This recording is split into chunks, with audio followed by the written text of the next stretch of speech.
Good evening and welcome to Galway Pulse. This is Alessia Michalizzi with the 4 o'clock news.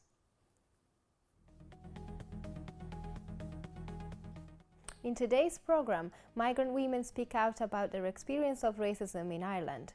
In Dublin, thousands march in solidarity with the new Irish and asylum seekers, and a new scheme to strengthen the role of women in Irish farming.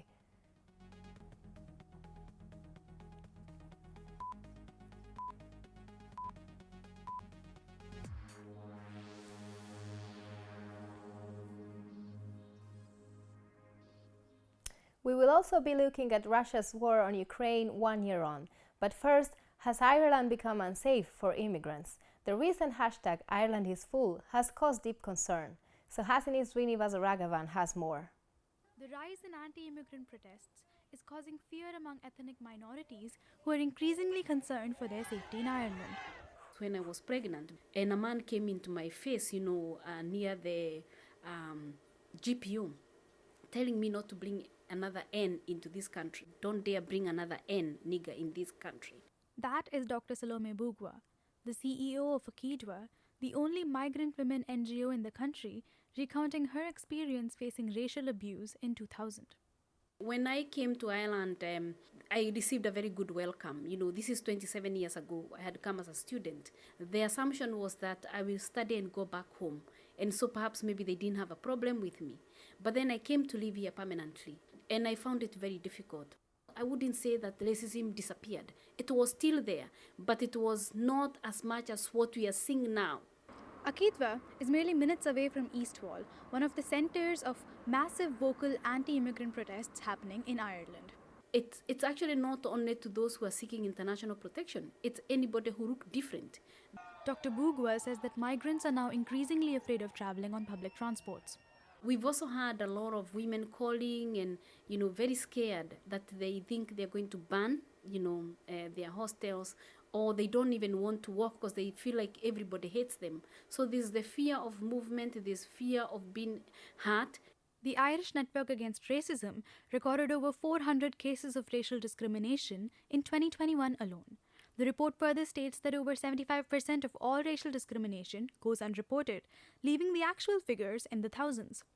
The most affected groups are Chinese Asian and persons of black backgrounds. However, not all immigrants feel the same. I'm from Brazil. I don't know, I've been here for 5 months, so far it's safe for me. I've been seeing some things on the news, but so far it's good. While this flare-up in hateful sentiment may have several reasons, what's glaringly clear is that migrants are more vulnerable to hate now than ever before. Suhasini Srinivasaraghavan for Galway Pulse. In the face of protests against refugees and asylum seekers, thousands of counter-protesters hit the streets of Dublin to launch a welcoming message. I went along to meet some of them. Saturday's protest took place between Parnell Street and Custom House. Coming from solidarity groups or just marching on their own, protesters responded clearly to the previous far-right-led protests, chanting "Refugees are welcome." It's like a human right to seek asylum. It's in international law, and we have international obligations. And I personally just really welcome refugees. I saw the refugees not welcome here chanting on the TV, and I just wanted to stand in opposition to that. Irish people, we're a nation of immigrants, and we stand behind people who are fleeing and need a place to stay. I'm here with Drimna for All, and a few of us just want to show that Drimna is a very welcoming place, that there are difficulties in the country at the moment, but it's not because there are refugees in the country. Political representatives also attended the protest. According to People Before Profit, putting the blame on an easy target only conceals the actual root of the problem. First among all, housing. There's 166,000 empty houses in this country, while there's a housing crisis and while there are asylum seekers being put out on the streets, with a voucher. To accommodate asylum seekers properly and to solve the housing crisis for Irish people in general, it really has the same solutions. A state construction company where the state directly builds public and affordable housing on land the state already owns. NGOs working in the field explain how Irish citizens increasingly find themselves supporting this divisive narrative and why this could be dangerous in the long run. If If communities are stretched, if they're not getting the right information, if there isn't proper engagement with them before people arrive into the communities, that all provides, people start asking questions. And then if the far right, who have their own ulterior motives, step in with the wrong answers to those questions, or in many cases with no answers to those questions, what they're doing is destructive. It's not providing solutions. It's not conducive to any form of social cohesion. It's the opposite of that. It's causing division. Alessia Michalizzi for Galway Pulse News. A new scheme launched by the European Union is offering women in rural Ireland the opportunity to increase their involvement in farming. Emer O'Dwyer reports. Female-led innovation in agriculture and rural areas. A project being led by Dr. Maura Farrell at University of Galway received €3 million worth of funding from Horizon Europe. The key aim of the project really is we're looking at women in rural areas and women in agriculture and their innovative ideas, innovative practices. And I suppose the starting point for all of this really is looking at rural areas, looking at the issues that we face in rural areas. So we face many issues of everything from a lack of broadband to a lack of services to a lack of facilities. All of this is happening in rural areas, and I suppose if you add on then issues with COVID, issues with climate change, you have a significant amount of problems in rural areas. And in order to overcome those challenges, those ideas, we need everybody on board. President Kieran O'Hogarty says he is delighted that the project is being led by University of Galway, along with 10 international partners worldwide. Women have played a really important role in rural Ireland, and that the FLARA project will make that even more visible and provide role models and mentors. We see men in such positions and we appreciate that, but women do really important work as well, and sometimes even more important work, and making that visible and supporting that and making it something that women can aspire to and have confidence in, I think is particularly important. 2022 Kerrygold Quality Milk Award winner Anna Connolly from Tuam tells us about the importance of women in farming. So I think it's very important to include women in agriculture and in rural areas. The gender balance, it creates great ideas for farmers, even like when converting to different things, having that gender balance, it's great. Even seeing on our own farm here, although there's 5 women and one man, only for him, like, he shows us everything, which enables us to learn more. And I think the fact that we've won this award just in the year gone, the fact there's 5 women, we can really promote women in agriculture. It's clear to see the importance of funding initiatives like FLARA that promote female farming and innovation in rural areas. This is Emer O'Dwyer reporting for Galway Pulse. And Emer is here in studio today to tell us more about this project. So Emer, how is the FLARA project going to work? So basically it's being led in Galway, but it's across the European Union. So there'll be meetings annually to check up on the progress of the project.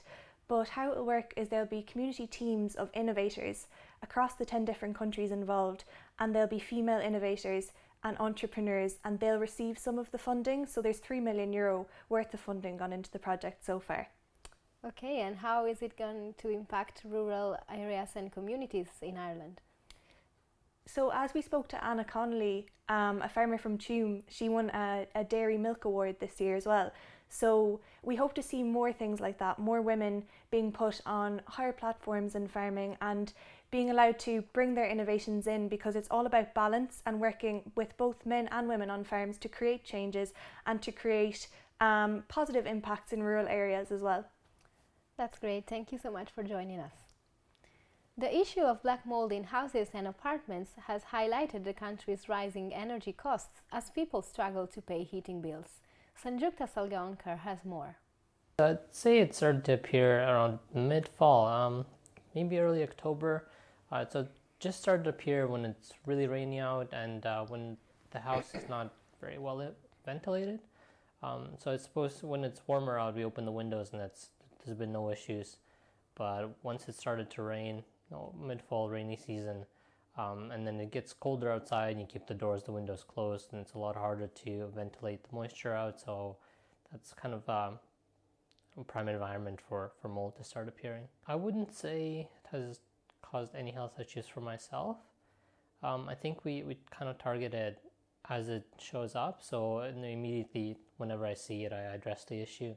But I address the issue so quickly because I've heard of health complications and issues that can arise when you let this mold kind of grow out of control. And it can be ventilated, but I think that the main issue arises with the cost of heating. So to prevent mold from growing, you need to keep your house pretty dry. And when you start opening doors and windows during winter, all that heating that you're putting into the very expensive heating that you're putting into your home, that is just getting circulated in and out with the cold air. So kind of you eventually stop opening windows to keep the heat in. So that's why we've seen the problem mostly throughout winter, mostly throughout rainy seasons, not so much through the summer, I suppose. So I think if you can't ventilate, where we're stuck using other methods, so buying sprays that are designed to kill mold, or getting a dehumidifier to reduce reduce humidity from the air. The weather keeps getting rough. Let's see what this brings for the people of Ireland. This is Sanjukta Sargaonkar for Galway Pulse. And finally, this week marks the 1-year anniversary of Russia's invasion of Ukraine. Ross Carney reports. Mariinka, a small city just outside Donetsk, completely destroyed by Russia's invasion of Ukraine.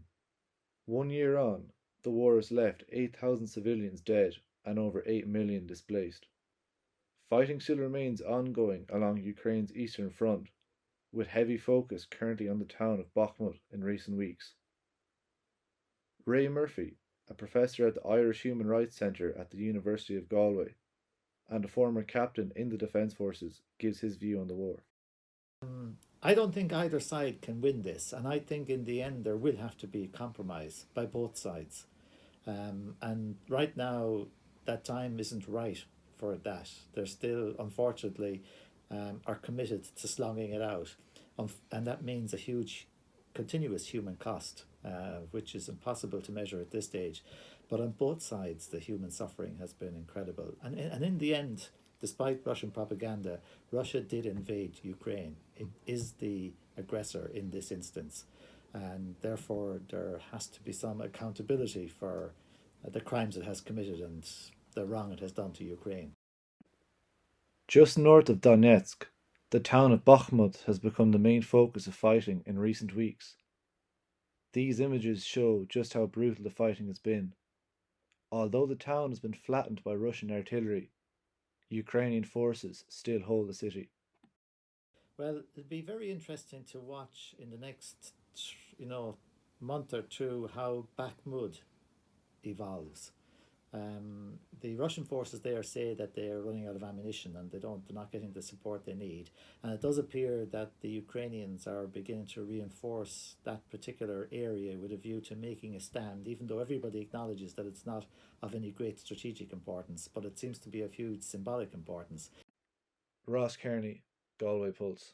That's all for today. Thank you and have a good evening.